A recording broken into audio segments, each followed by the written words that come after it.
Isang mapagpalang araw po sa ating lahat. Muli ako si Emmanuel o Alejandre. Itong aking daily devotion ngayong April 10.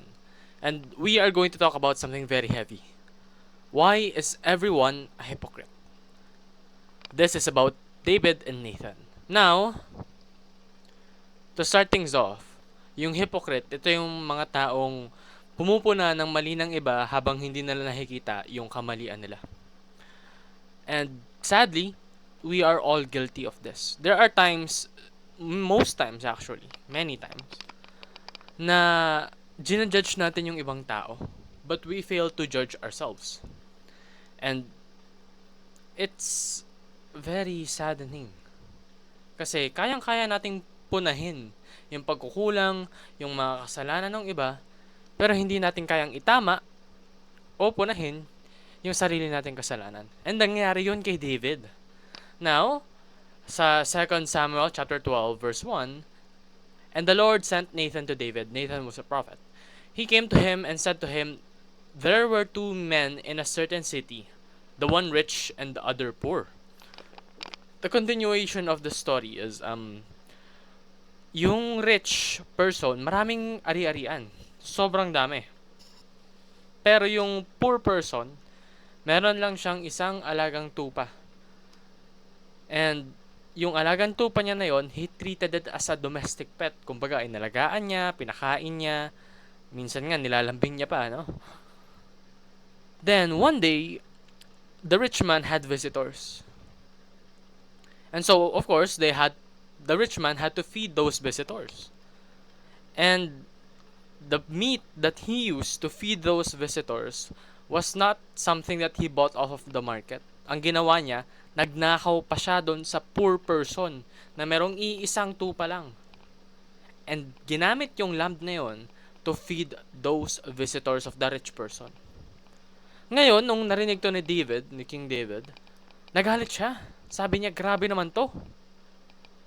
Ang dami-dami niya ng ari-arian, nakuha niya pang magnakaw sa ibang tao, lalo na yung taong wala namang kahit anong possession pa. Yun na nga lang, ginanakaw niya pa. Well, the thing is, this is very ironic. Kaya nga, sinabi ni Nathan kay David, you are the man. So, pinaramdam niya na, sinabi niya na agad-agaran, yung tinutukoy na rich person dito na kumuha pa doon sa mga taong wala naman talagang mabibigay, habang siya, nasa kanya na lahat, nagnakaw pa din siya. And if you do not know the context, I suggest watching the previous video about Bathsheba and David, wherein David committed adultery towards Bathsheba, the wife of Uriah, and as a scheme to cover up his tracks and mistakes, he sent out Uriah to fight in the war and die by himself. Ngayon, it's very ironic because yun, galit na galit siya dun sa taong nagnakaw, di ba? The rich person that stole. But, hindi ba't ginawa niya rin yun? Kaya nga, napaka-interesting ng perspective ng tao. Kasi, para kay David, he sees other sins as great. Grabing sin to. Ginamit niya pa, ang alam ko ginamit niya pa yung pangalan ng Panginoon upang i-rebuke yung taong yun habang nabubuhay pa yung Panginoon, dapat mamatay yun dahil sa kanyang kasalanan. And while doing so, he minimizes his own mistakes. And Nathan, as a prophet of God, pinamahagi niya talaga yung gustong ipamahaging mensahe ng Panginoon.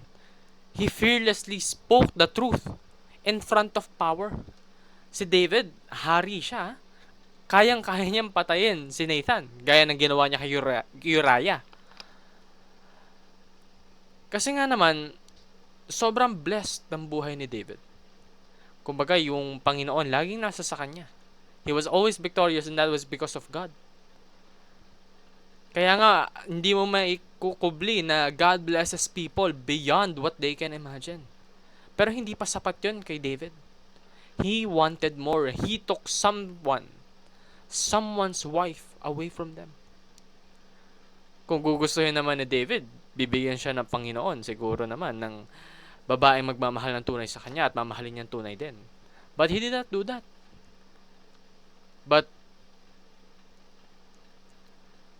The one thing that's important is we should acknowledge that all of us are hypocrites. Lahat tayo hindi nakakaalis sa ganyang bagay. Pwede kong sabihin ngayon na grabe naman tong si David, napaka-hipokrito.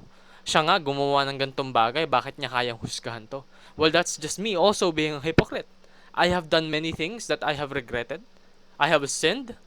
I have lied. I have done so much in my life that I really don't have the right to judge anyone else. But still, I still do so. It's unavoidable. Or rather, it's common for all of us. So, the important thing is, once we sin, we fall short, we admit our guilt, and humbly submit ourselves before God. I-offer up natin yung sarili natin. Lahat-lahat. Yung kagalingan natin, yung karunungan natin, yung kakulangan natin, yung mga kasalanan natin sa Panginoon. For He is the one that can handle those. Be a fearless prophet by speaking truth even in front of power. Hindi ko sinasabing maging propeta kayo na hulaan nyo yung mga fates ng iba't ibang tao. No. I'm saying that you, all of us, should be messengers of God. Na kung saan hindi tayo natatakot na magsabi ng totoo, lalo na kung totoong yun, ay salita ng Panginoon. And lastly, let's commit to being a good steward of God's blessings. Yun lamang po ang aking daily devotion. Maraming salamat sa pakikinig. Pagpalain po tayong lahat. Let us all give glory to God.